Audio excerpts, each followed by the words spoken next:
Broadcasting from Orchard Park, New York, and Boca Raton, Florida, it's the Freight 360 podcast. From freight broker sales tips to sports talk, this podcast is all about helping you grow as a freight broker. We're your hosts, Nate Cross and Benjamin Kowalski. Let's talk freight. Welcome back, everybody. Episode 274 of the Freight 360 podcast. It's going to be the three of us today. Me, Ben, and Steven, the freight intern. We're going to talk about some... We're going to actually record a live conversation that we were all sort of texting each other over the weekend, and we'll see where it goes. But first, make sure to check out all the other content, freight360.net, obviously YouTube. We're getting more popular and active on a lot of the social sites, so X, formerly Twitter, LinkedIn, and all the others. Check out Freight Broker Basics on our website if you're looking for a full-length educational option, and can make sure to continue to share us with your friends, do all that stuff that helps us get in front of more folks. We're going to have a record year this year with our growth. Ben, I think are we at 100K on our group online now on Facebook? Probably. I know we hit over a million downloads or we hit views. The million downloads. Yeah. Yeah. Well, we hit the million specifically on YouTube earlier this year, but we hit a million overall downloads. Might have been at the beginning of this year. Let's see. Our Facebook group is up to, we're about 90,000 right now. So we're almost over the hump. So keep sharing us there. I have a feeling that 2025 is going to and probably into 26 is going to create a large demand for people to learn about brokerage, given the market changes. We'll see. But yeah, get ahead of the curve and hop in there before it's too late. We need to update our media packet. I don't think those stats are on there. Just as a side note, I was thinking about that the other day because we had to send that out to a couple people. And I was like, oh, have we updated that? Yeah, we usually do like once a year. So, I mean, we get blasted by like companies all the time that want to like come on the show or sponsor something, and more so than not, it's like either just garbage or not relevant, or they're just not at the point where they can afford to pay the going rate for a sponsorship on a podcast that of a medium size like ours. But yeah, we'll have to update it. We're still dishing out early 2024 rates to folks. All right. Anyway, sports. I'm going to save NFL for the end here, but I want to hit on a couple things. Did you guys see Juan Soto, the pitcher, signs a 15-year, $765 million contract? It's the biggest ever, right? Like I'm not a fan of these mega contracts. I think they're literally just there for like, I got the biggest one. You know what I mean? Like I literally think that, but I don't know. This guy's played for, he coming from the Yankees, going to the Mets, but I think he was San Diego and somewhere else. But yeah, like when's the first $1 billion contract going to come out? Hey, free markets. They're creating the values back to the companies. Whether it's marketing, media. I mean, that's the thing is like, I think, a long time ago, there's an argument that was like, how does this person make this amount of money to play a sport, to hit a ball, to shoot a basketball, whatever it was, right? Man, baby. But it's like, if you look at the amount of dollars and value it creates, whether it's through viewers, whether it's through merchandise, they wouldn't be spending it if it wasn't generating a return on that investment. And at the end of the day, that's free market, right? Sure is. Formula One, I hit it on a couple times this year. I've been watching it more and more. So anyone out there that's an F1 fan, the season wrapped up in Abu Dhabi last weekend. The driver championship was already won earlier in the season. Max Verstappen won. He won like the second or third last week. Is he still racing he was for Red Bull last year, the year before? Yeah, he was Red Bull. Okay. The constructors went to McLaren in this final race. So I think that's going to be like your two big, like your big matchups into next year. Because you kind of saw it if you've watched any of it, like around the time of the Miami Grand Prix earlier in the year down in your neck of the woods, Ben, is when like Red Bull started to like lose steam and McLaren started to pick up. So, but you got some big moves happen. Anyone who knows anything about F1 probably knows Lewis Hamilton. He was a stud for a number of years. He's moving to Ferrari. He's got the most championships of all time, I think, doesn't he? Doesn't he have 7? I think so, yeah. And I think Max is now at like 5 or 6. So great documentary on Netflix, by the way. I watched it last weekend. Senna, on Ayrton Senna. Did you watch it? I haven't yet, dude. I got it. Very good. It on my like. I keep a note list of all the stuff I want to watch, and I literally saw that it came out. I was like, oh my god, I gotta watch that. Very, very good. I mean, honestly, arguably shifted the way the entire sport ran. I mean, there has not been a fatality since the year of his, which was like 92 or 93, and really good series. And that one just came out too. Like, was it like this month maybe, or I think it was like last month, very recently. Like okay. It came up a couple times, and I went back to finally watch it this weekend because I was really excited. Yeah, he when was his accident? You said it was in the 90s. Like 92 or 93. It might be 93 because I think 92 Schumacher won. I think he was leading the year of his accident. And they were just trying to reestablish the driver union, I guess, to basically lobby for safer regulations. And again, long story short, they basically got rid of like computer aids that year, but there was like a big discrepancy. I think Michael Schumacher still had them in some ways because they built his car after they pulled it back. No one else had them, and basically none of the cars were designed to drive without them. Like they kept improving and made them safer, and then they got rid of basically the safety requirements, which were considered driver aids. And then there were 2 fatalities in that race, I think, at the end, and a horrible accident in like the qualifiers. Like it was very, very bad. There was a death in F2 a few years ago. I think it was at Spa in England. It's actually in the Netflix F1 documentary. They have like it happens. I think they're like interviewing Lewis Hamilton, and like it happens in the background behind him. But it's one of the Formula 2 races that happened on the same weekend. But F1, I don't think there's been anything. I mean, you had the dude that like started on fire and lived and then retired. But anyway, there's Formula 1 for you. NFL. So I didn't realize that the Bills defense actually had a bye week this past weekend. I thought they were supposed to play, but they didn't show up in LA. But it was the final bye week of a bunch of teams, including my team's defense. Josh Allen and his Josh Allen literally set like records and lost the game. But anyway, you and Steven have that in common. Yeah. Well, hey, join the club. Yeah, but Joe Burrow got a nice dubs on Monday night, right, over the Cowboys. How about who was the guy that caught the final touchdown and like literally you would have said like slide to run the clock out and then just punch in whatever, and he just goes in and scores anyway. Whoever scored your third touch or fourth touchdown, was it 28-21 final score? I think so. I honestly didn't. I've been so disconnected this season. I want to say Jamar Chase, but I don't think I didn't see it happen live. Let me take a look here. I gotta check this here. So, okay, 27-20 was the final. So it was 20-20. It was Jamar Chase. Okay, so there's a minute left, and he gets a pass from Joe Burrow. He runs 40 yards, and you'd think like, all right, the game's tied. All you got to do is like slide down and like burn clock, kick a field goal, and he runs into the end zone.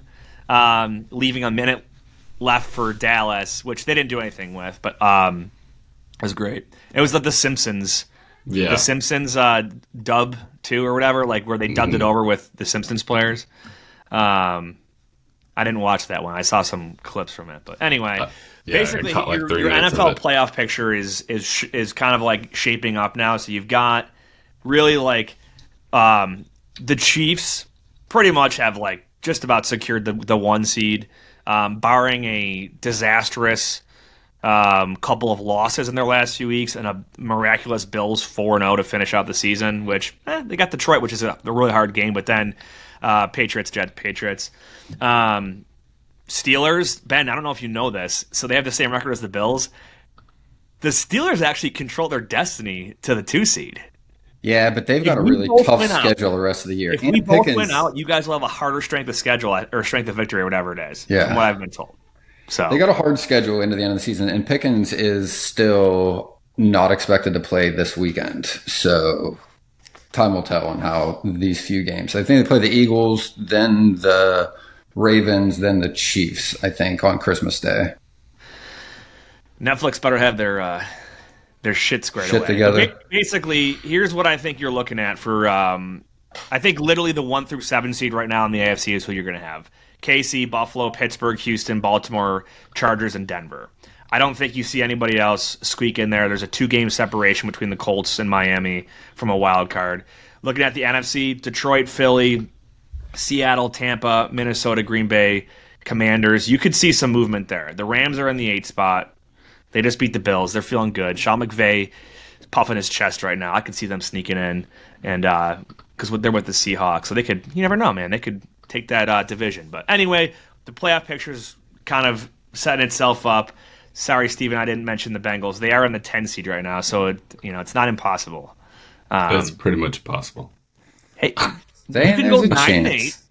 Well, you can go 9-8, and they always play something here.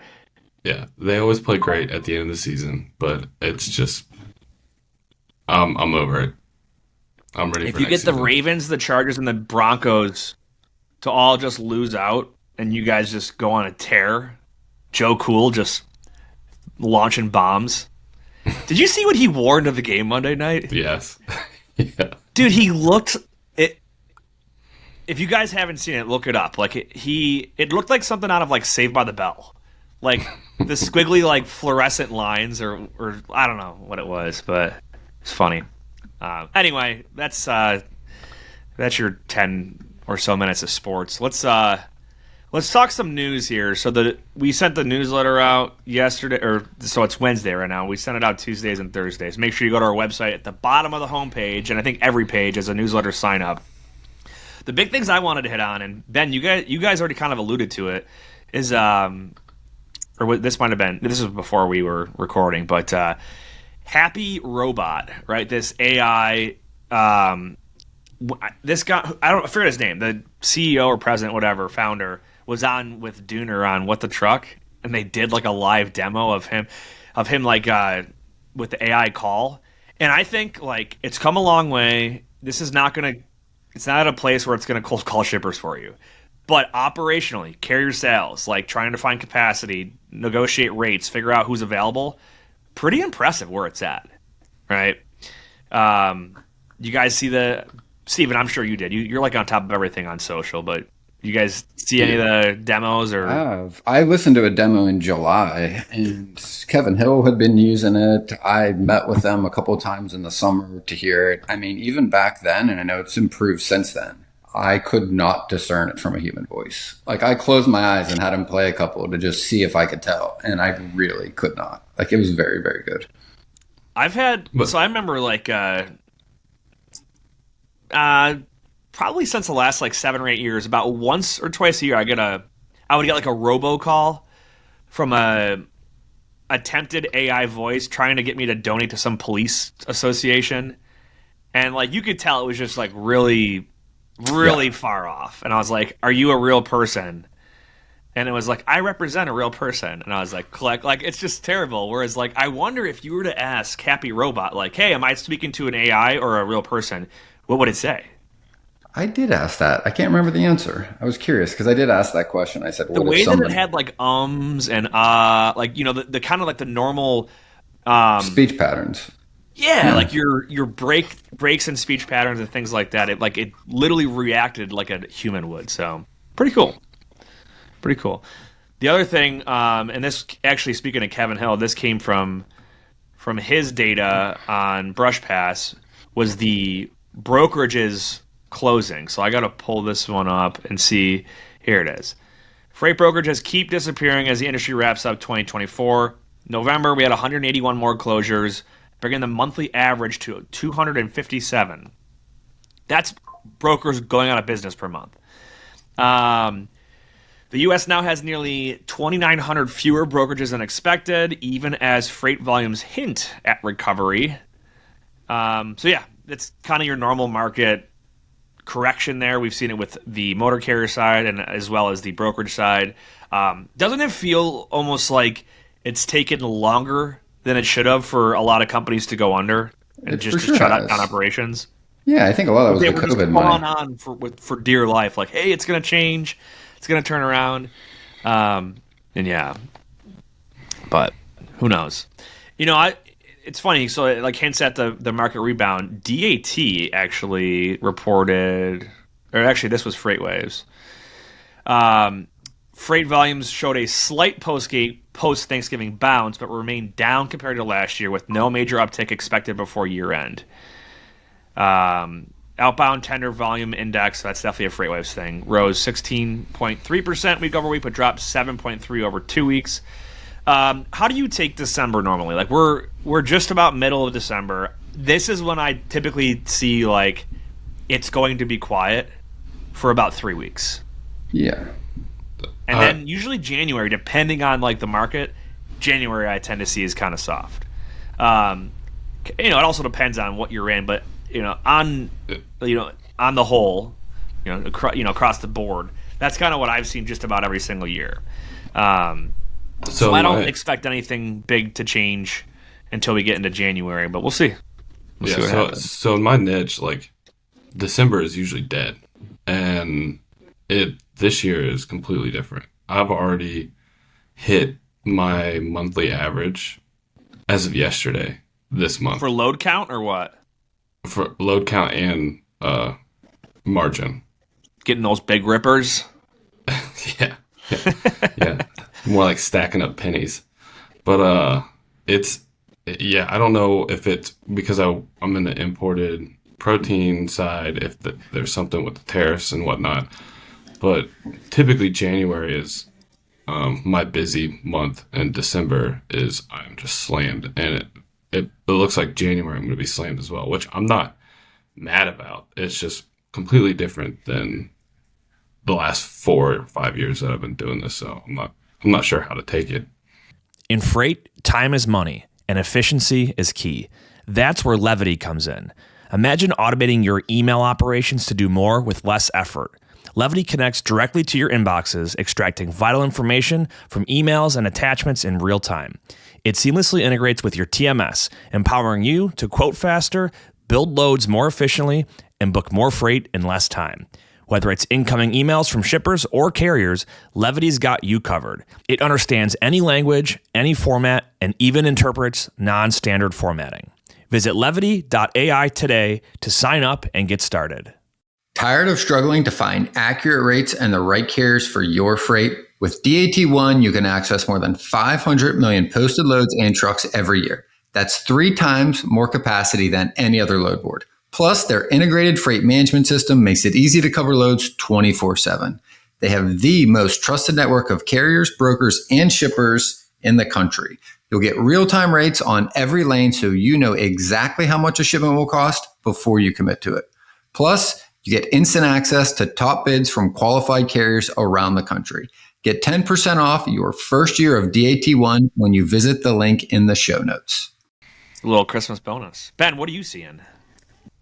Seeing the same. I'm seeing more. I mean, I've seen it ever since I've been in the industry, what you said. Kind of slows down leading right up to Christmas. A lot of companies will do inventory restacking. They'll do drawdowns for end of year accounting reasons. They'll do inventory. Yeah, you don't want to have stuff on the books that is going to be held against you.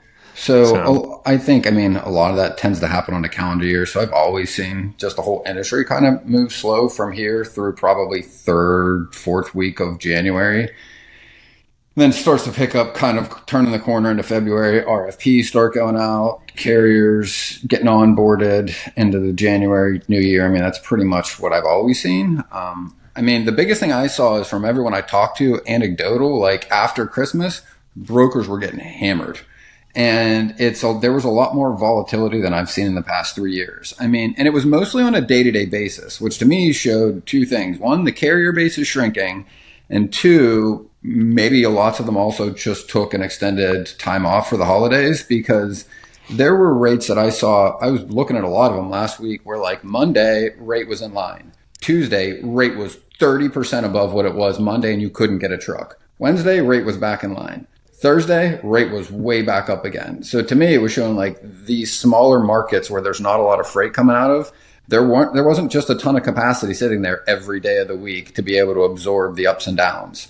And to me, like, that's a really good indicator that the market is balanced in supply and demand of freight and kind of the carriers. To your point, brokers going out of business, carriers as well.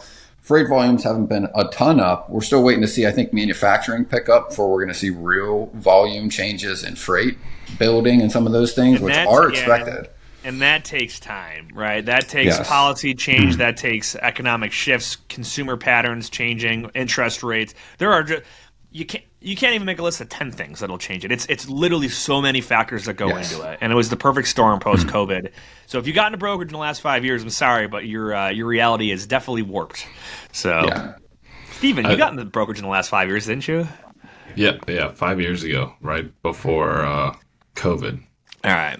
Gotcha. Yeah. Well, it's funny. I was just going to say, to add on to the anecdotes, looking at like our impressions in our Google Analytics week over week for the last couple of weeks, like our traffic is through the roof. Now, what that means in terms of like people optimistic for the market, or if, broker transparency is that hot of a topic, it's just driving a bunch of traffic. But it is interesting to see, because I've noticed that before, when there was some news earlier this year of like the market swinging, like traffic kind of went up on the website and some of our social media platforms, with I'm sure people researching freight brokerages and whatnot. So those are telltale signs. It's funny, like one of the guys that works for me started in May of 2022, and like literally all he's known is a soft, loose market, and he's and like double brokering and fraud, and he's like, why do people work in this industry? Like, he's like, literally, you could never take some of the stories that we deal with and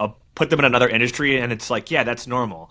And I'm like, you kind of have a tainted image though, because like you literally came in and all you've seen is like this gray cloud hanging over us for 2.5 years. I was like, I promise there's good things around the corner. So we've had record months, October, November this year though. It's a mix of like organic growth, agent acquisitions, and just overall like freight volumes and rates in certain geographical areas and lanes that have ticked up. So I'm optimistic, feeling good about it. I have no issue with the soft December and January, just to kind of take a breath. Remember, people take time off for the holidays, like you said, Ben, inventories. So just keep that all in mind. These are great times to have conversation with your customers about upcoming things. That's probably a great episode for us to do before the year end. I know we typically do a discussion about that, so we'll have to squeeze one of those in sometime before New Year's.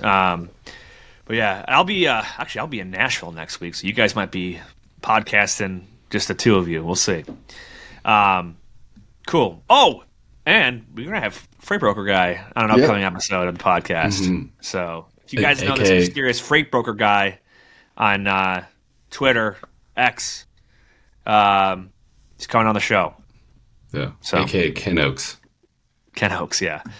All right, so I'm going to pass it over to you guys, and I'll be the I'll kind of be a sidebar, hop in and give my 2 cents here and there. But this past weekend, we were all group texting, and like, Steven, you started texting over like these ideas and these thoughts, and I was like, is this guy like 12 beers deep, or does he just have like a really crazy thought just spinning in his brain right now, or both? I have no idea, but we were talking about, this involves like the brokerage side, the asset side, and what's cool is the three of us have all worked both sides, right? Like Steven, your company now, like you guys have both sides. For me, we have both sides. Ben, both sides, right? You've seen it, but so take me through your thought process here, Steven, and I'll let you guys start the conversation off, and I'll hop in when I feel appropriate.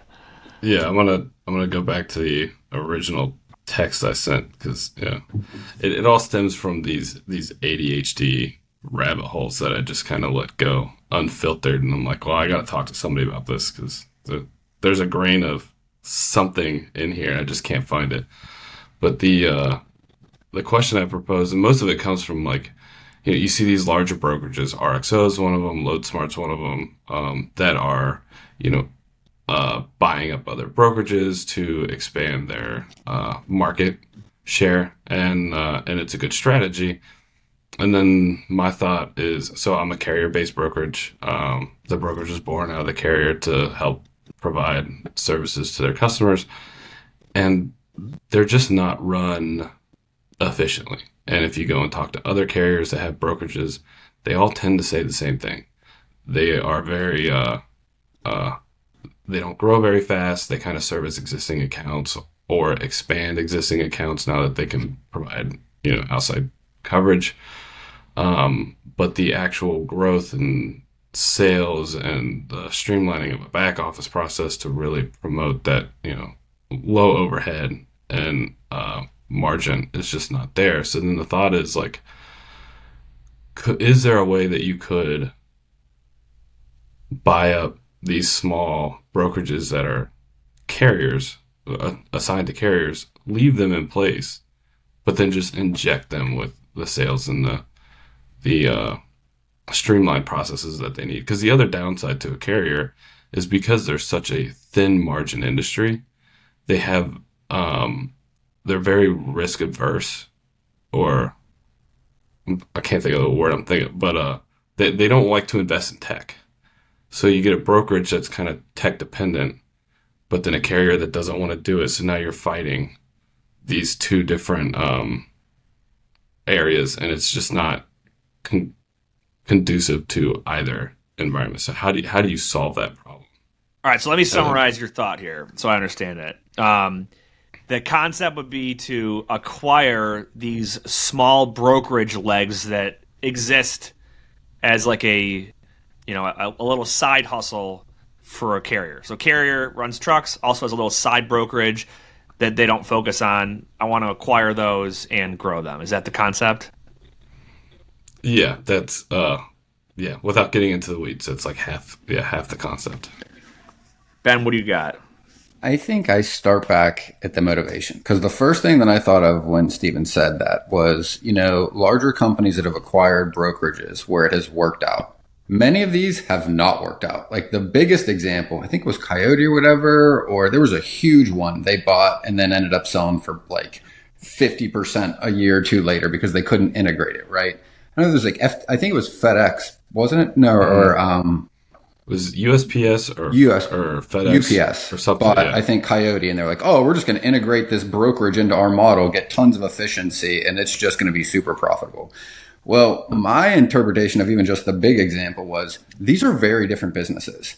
LTL and small package shipment has a very different predictability to it than full truckload. Full truckload operates in a very open market that fluctuates a lot. Like I was saying earlier, like seeing rates change day to day based on how many trucks are just in that city that day to pick up those loads, right? You can see huge variations, which is one thing that is very different. Ours is much more volatile than LTL, small package, and other types of logistics. FedEx, for example, or even UPS, like they're very good at finding efficiencies because there's a very predictive nature to their business. They have less volatility, so efficiencies end up bringing out lots of dollars. You can't apply that same thing to a very volatile market, which is why I think it was destined to fail. So when smaller companies, the only times I ever really see those deals work is one, can you buy the brokerage for a number that makes sense? Lots of brokerages I've come across and even looked at in the past year for acquisition, they want multiples that just don't make sense. Like you would need to run that brokerage for 6 years without losing a customer in order to pay back what you bought it for. And like that's just way too long of a time frame, I think, in a lot of cases to buy a company like that. The second thing is why the motivation to start these brokerages? Because I think the understanding of why they're in the position they are is based all the way back to why they started it in the first place. Have you fallen victim to double brokering, cargo theft, or identity theft? Quickscope stands out as the only load-level fraud protection tool available today. Unlike any other solution on the market, Quickscope is deployed post-agreement between shippers or brokers and carriers. Shippers can rest assured that their cargo remains secure. Brokers can confidently confirm the identity of the individuals on site for pickup, and carriers can trust that they'll receive timely payment. Start your free trial with Quickscope today by visiting them online at quickscope.com. That's QUIKSKOPE.com. Blue Book Services is the resource you need if you're transporting fresh produce or lumber. Their online databases contain thousands of companies throughout the produce and lumber industry supply chains. You can easily search their databases to generate new sales leads. Blue Book's credit ratings help you avoid companies with high credit risk, and their team can help resolve disputed loads. To learn more, go to producebluebook.com or lumberbluebook.com and click Join today. I think lots of smaller carriers open a brokerage in very tight markets where this trucking company's like, look, man, we're getting $275 a mile, right? When the market rate is $220, but they never ask why they're getting that rate.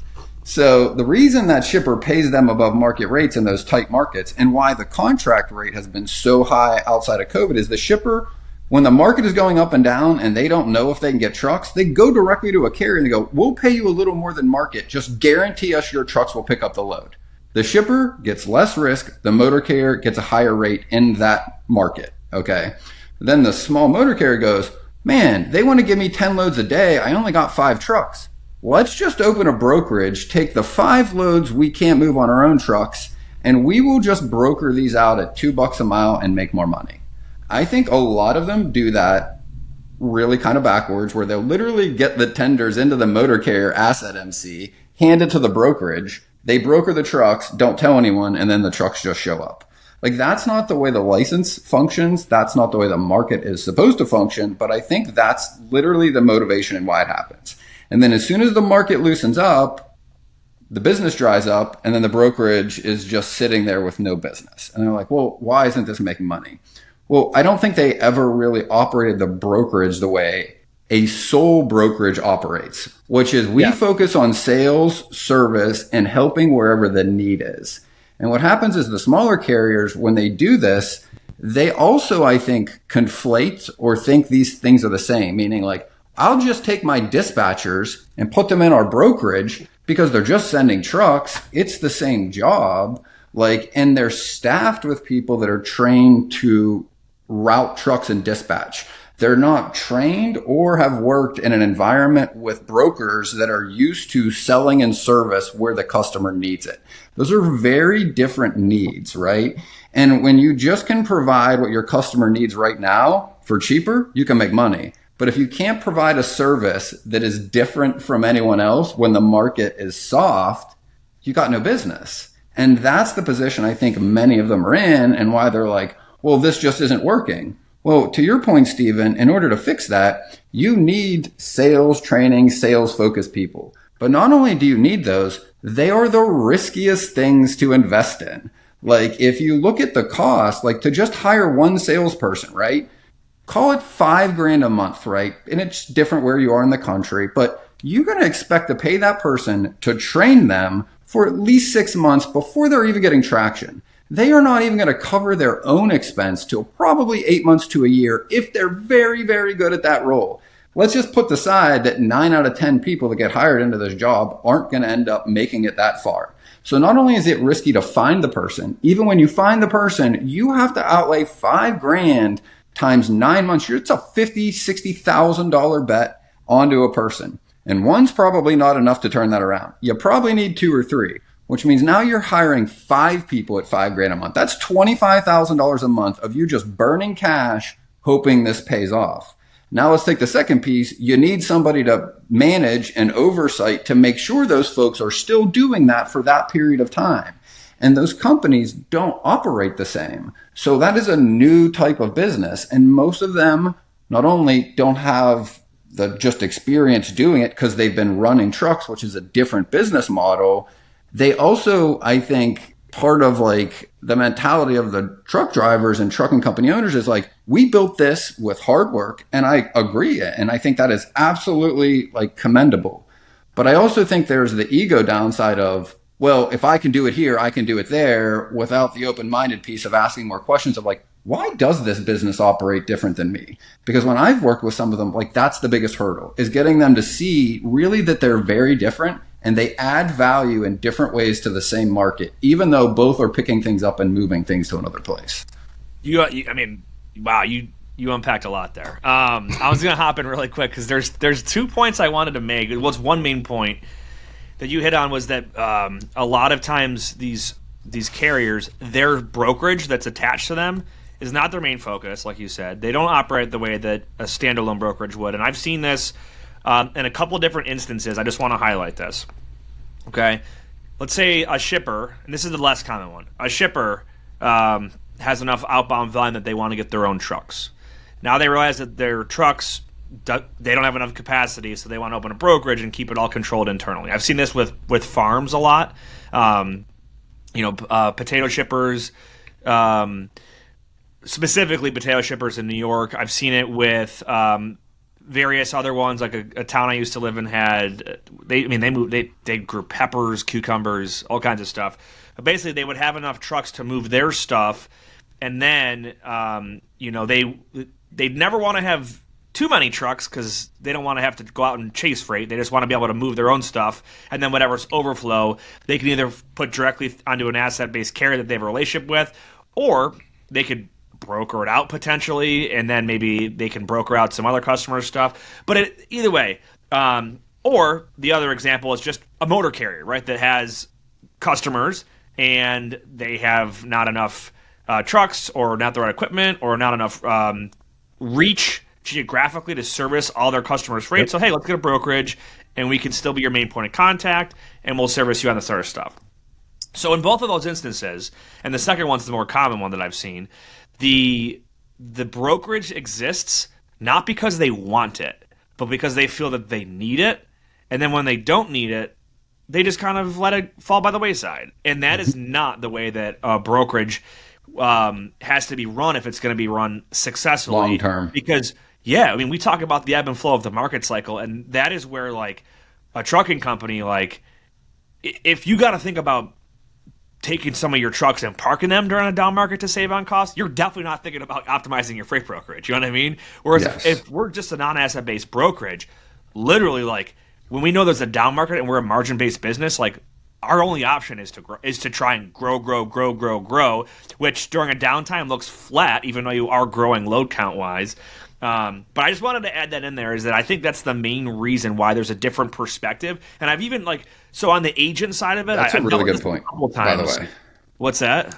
I wanted to stop on that one point because I think it's worth elaborating. Like, I think even, again, personal experience at a large brokerage, the whole motivation shifts when the market does. So for a year and a half while it's tight, the focus is on margin and customer service. As soon as the market switches and it's loose and rates fall, the whole brokerage and every person in it is being told every day and every week, focus on load count and new customers, because it's a circle. You acquire as many customers as you can, focus on moving as much freight as you can so that when the market comes back around again, you're positioned well. And I think that part is harder for a motor carrier, to your point, for two reasons. One, you've got to make sure your trucking company is still floating because you've got to pay the bills on those trucks. You can't just lay off a truck. You still got the payment on the truck that you purchased. In a brokerage, you can let people go or you can ratchet those down. And then while you're experiencing that, the other part that makes it harder is I think the mentality of a trucking company is different than a brokerage, because the trucking company looks and goes, I'm not doing business for $1. Like right now, I'm not going to do business for $1.65 a mile. But there are plenty of other carriers willing to run freight for that. And I think it bothers them personally that that's even happening, let alone being able to embrace it with a brokerage and going, look, even though we're not willing to, doesn't mean others aren't. And our customers are clearly going somewhere to get their freight moved. Let's participate in that until the market comes back in our favor. Yeah. So one last thing I want to hit on, and then I'll pass it back to you guys, is for the dual model to work, there needs to be a certain person or a group of people, depending on the size, that's their main focus, is that side of it, whether it's the asset side or the brokerage side. The potato customer I gave you the example before, I went to the facility. This is like, I don't know, probably 2018 or something like that. Got to see all their potatoes and the chips that they make and all this cool stuff.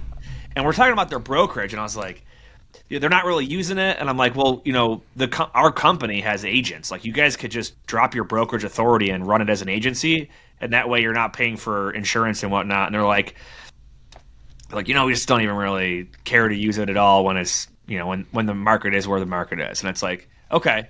I've had another individual. It was like two guys that ran a small trucking company, different situation, and they decided they wanted to do the brokerage side, and they just kind of ran like a random load or two here and there every week.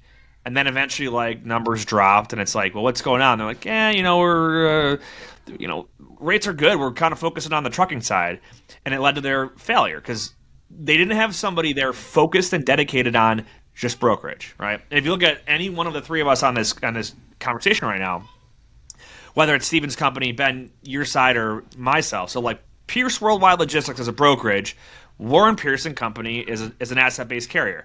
Historically, our trucking side dominated the brokerage. Look at it now, our brokerage dominates the trucking side.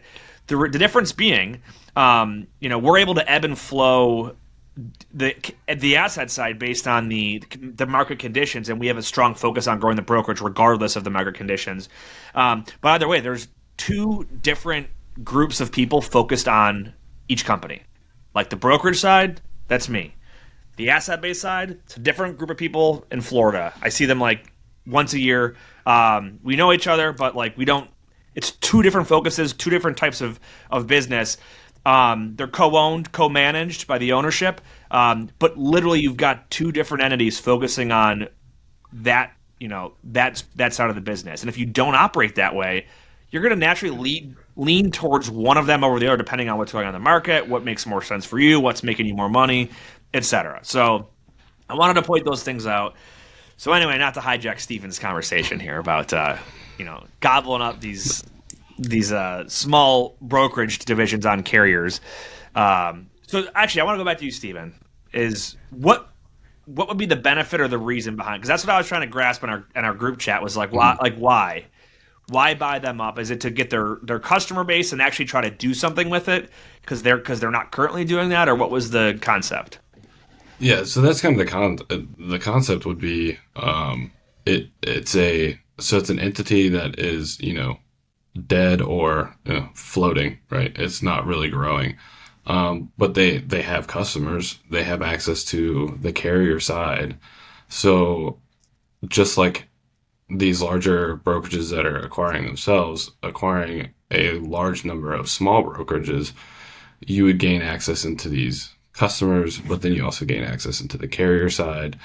And how do you create that symbiotic environment between the brokerages that you acquire working together, but then also the carrier side? You got to keep it split so that they both grow independently, but you got to have that bridge that brings them together when it's needed in a down market or when the market's going up. And I mean, there's something there, but what is finding that niche is what.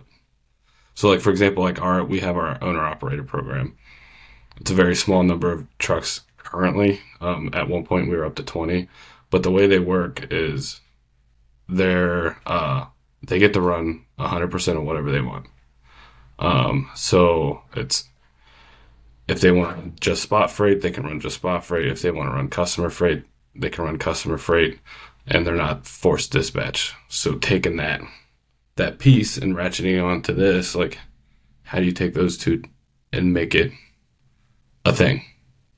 And then you gather up all these customers, you implement these owner operator programs, and you kind of have this like pseudo Landstar without a million freight guard reports, Yeah, and I think in its simplest sense, what you're pointing out, and this is why I think the conversation was really interesting we were having, is like, that's for sure true, right? Smaller companies, trucking companies with a brokerage in this market, not much business going through the brokerage, if any. They have customers, right? They've got longstanding customers. Those relationships are valuable, right?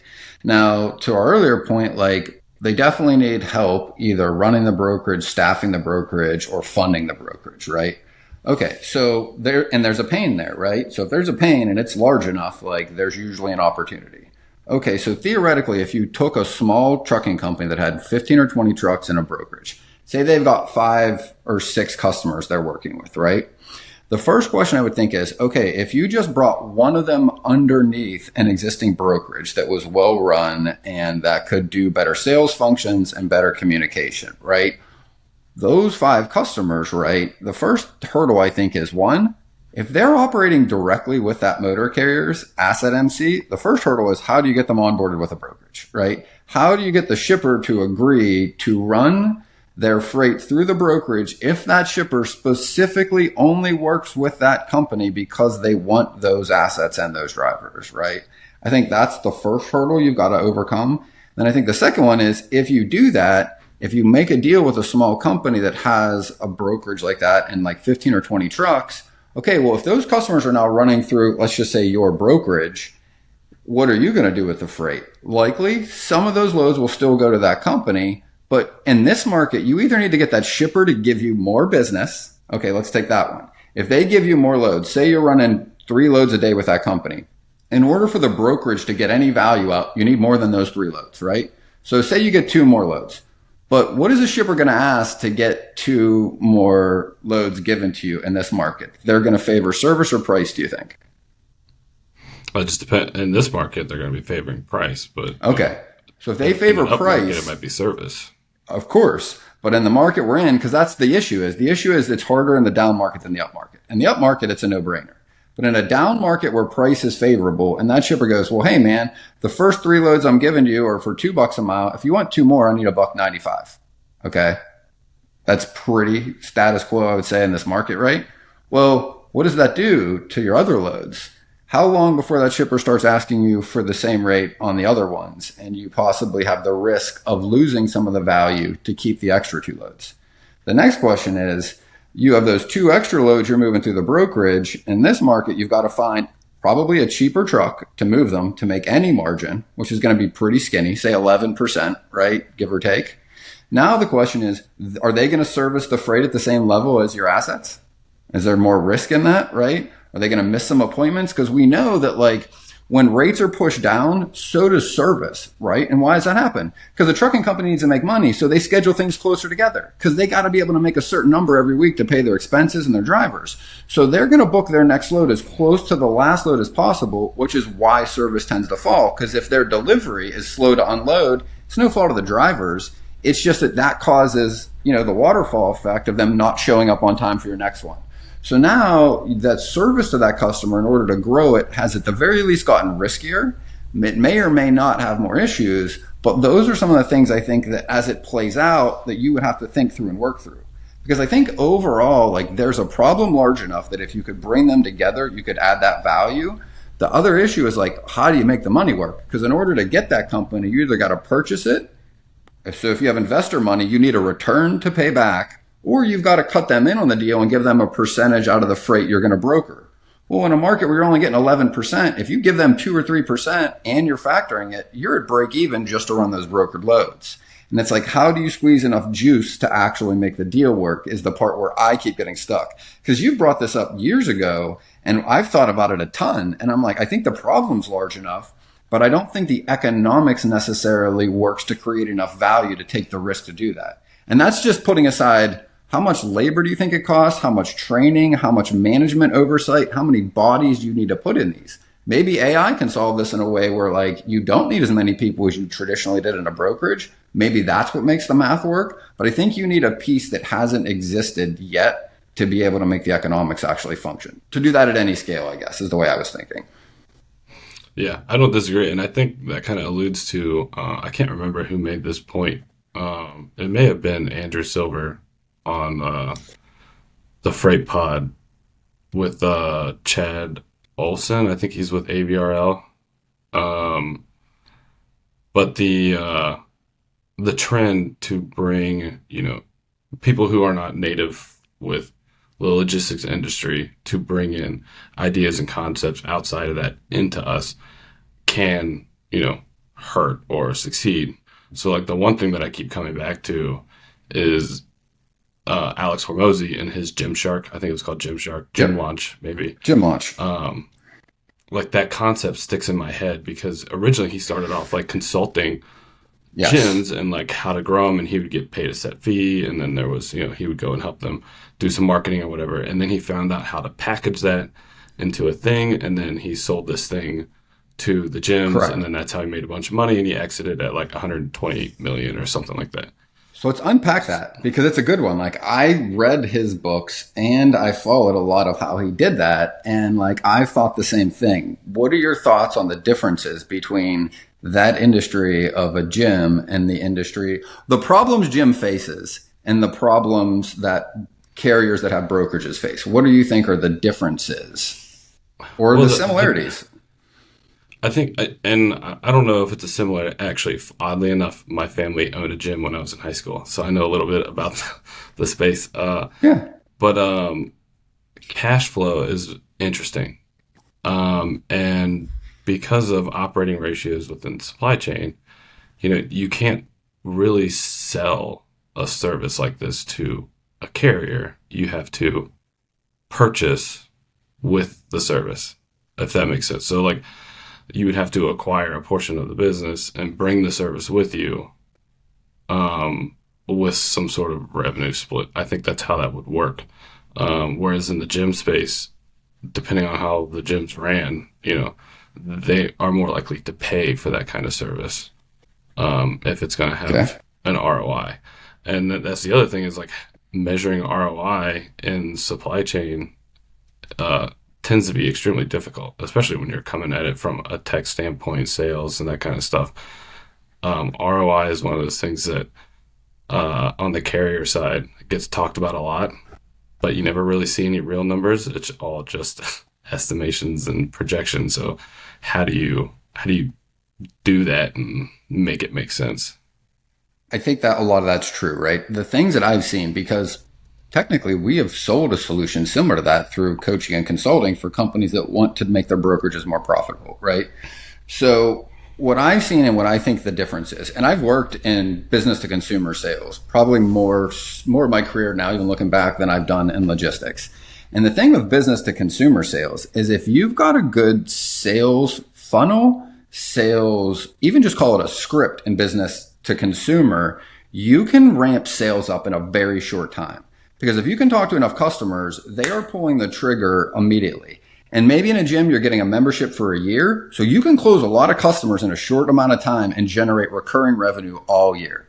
But even outside of that, like if you plug in really good salespeople to a gym, and I think that's a lot of it, is lots of people that probably start gyms aren't salespeople. They're probably people that have an interest in fitness or real estate and wanting to be in those businesses. Sales is that different function, right? But like I've been in businesses and worked in them as salespeople where like we've gone in and like I've gone into places that were barely making money. 3 heavy hitters in sales go in and turn the company around inside 3 weeks.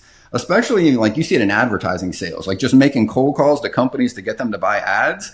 Like you could plug in a killer sales guy and he will outperform the whole company inside of like 5 days, maybe 2 weeks, because you're just talking to people and you can close them on the spot and that money changes hands immediately.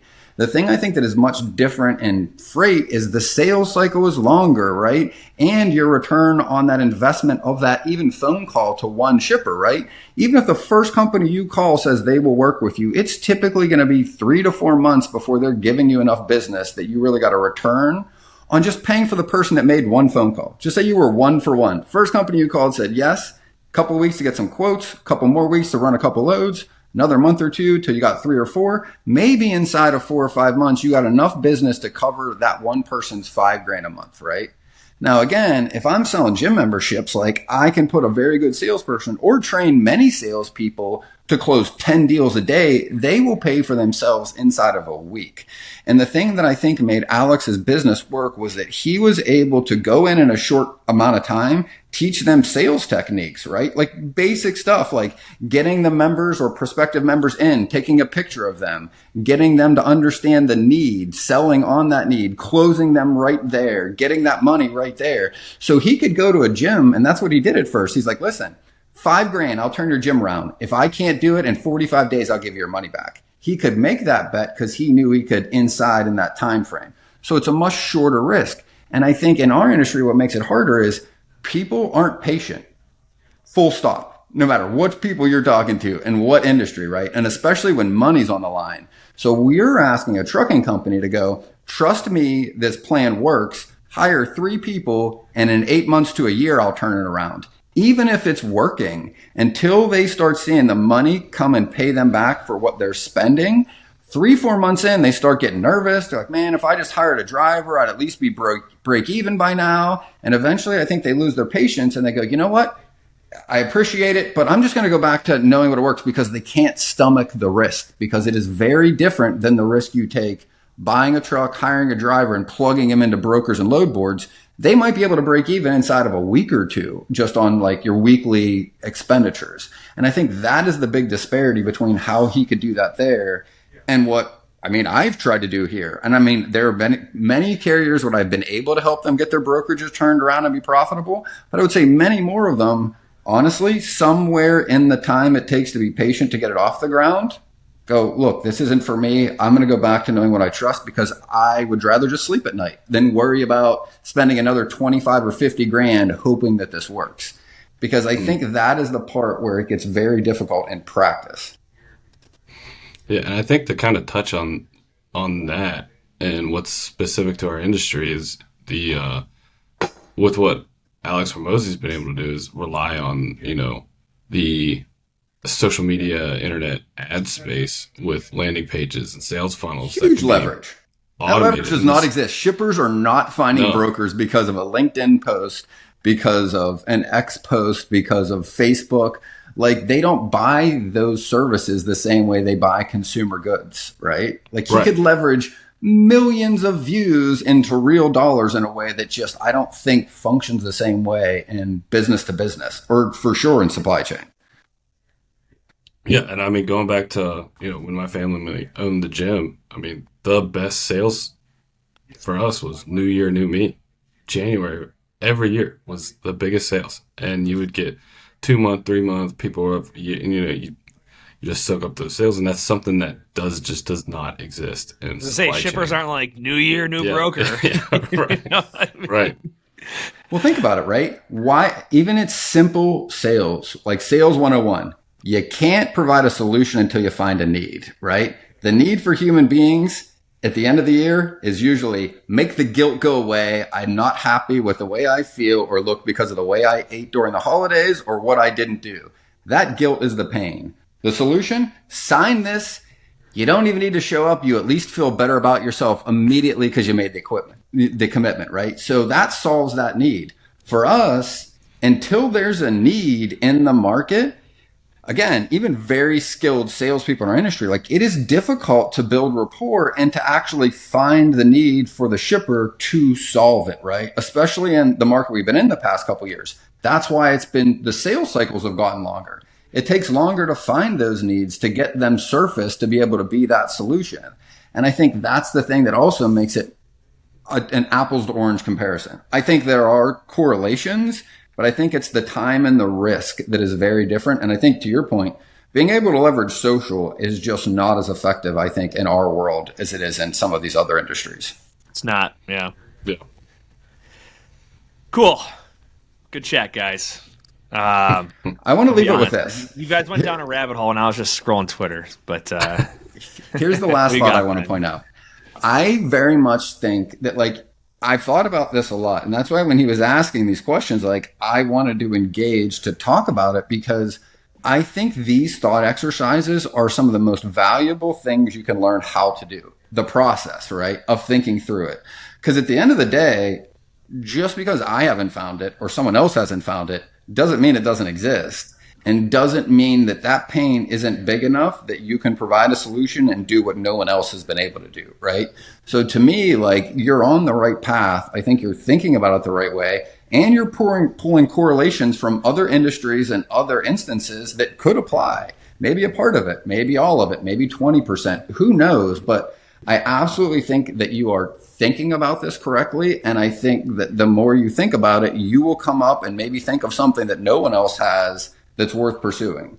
Because I think this is how most successful businesses actually end up breaking through, is because they're able to approach a problem that everybody has seen the same way over and over, and come at it from a different angle, come at it from a different perspective, or come at it from different information from other portions of wherever you're learning things. So, I mean, I hope you continue digging into it, because I definitely think that there is a huge problem. I think they're in need of a solution. I don't know what it is. These are just the thoughts I've had when I've been trying to think through the same thing. Look at that. And I think, and you don't have to answer, but an interesting question. I posted last night, and I'd be curious to get everyone else's thoughts on what they think. But in terms of a brokerage running opening and starting a carrier, or a carrier opening and starting a brokerage, who do you think would be more successful? A brokerage opening a carrier, buying small asset company. Because I think the harder thing to do is the management. But I definitely think they're not black or white. I just think that like the training and the infrastructure to get a brokerage to be successful takes longer, more risk. And if you can do that, you can stomach the risk of the trucking side easier. I think that's why it's harder. From the trucking side, again, your cash flow conversion is faster.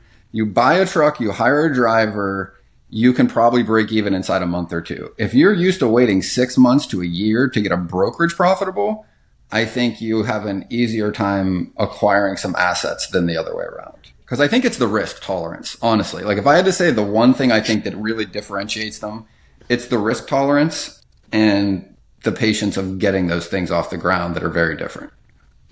Yeah. All right. I'm putting a bow on that one.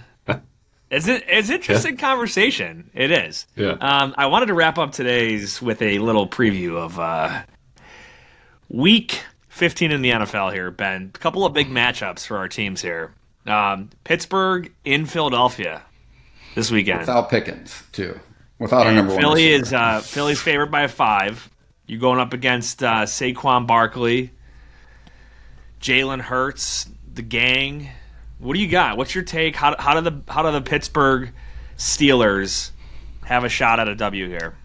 I don't know. I didn't think that they were going to pull off the win last week against the Browns without Pickens, because without him, they were pretty much able to cover everything for the first at least quarter or so. It did not look like we were going to be able to move the ball because, again, when you got somebody like Pickens, you at least you're forcing the other team to double cover him in a lot of plays, which opens other guys up. So without him, I mean, I think we've got less of a chance to probably cover that spread. Is probably the way I'm looking at it now. My hope was that he plays by Sunday. I'm going to challenge you on that. All right, the Bills were favored against the Rams last week, and Tom Brady on Fox, I think it was like the only way that the Rams have a chance of beating the Buffalo Bills is if they play a perfect game, and which they did, because Buffalo didn't have a couple of. We didn't have Keon Coleman, didn't have. Who else were we missing? I don't know. We're missing some guys, right? But anyway, you got a shot. You just got to play a perfect game, and you got to hope Philly fumbles, on their side. We need the defense to turn over the ball. Like a couple of our scores, I think last week were that the defense turned the ball over, and we had short yardage to score. So if the defense shows up, to your point, I think there's a chance. Other game, Buffalo Bills, Detroit Lions. The only game in the NFL this week that has an over-under of over 50. It's at 53.5. 2 high-scoring teams. It's going to be at Ford Field in Detroit. 4:25 Eastern game. Everyone's going to be watching. Possible Super Bowl preview right there. That's just me as a Bills fan saying that. But I'm excited for it. I'll be touching down in Nashville literally about 15 minutes before kickoff. So I'm going to have to, get my bag, watch it on my phone, get to a hotel, backer bar, and tune in. But Detroit's favored by 2.5 at home. Keys of the game there. I like your defensive turnover thing. I think the Bills defense just has to just show up this week. Just don't let 44 points. But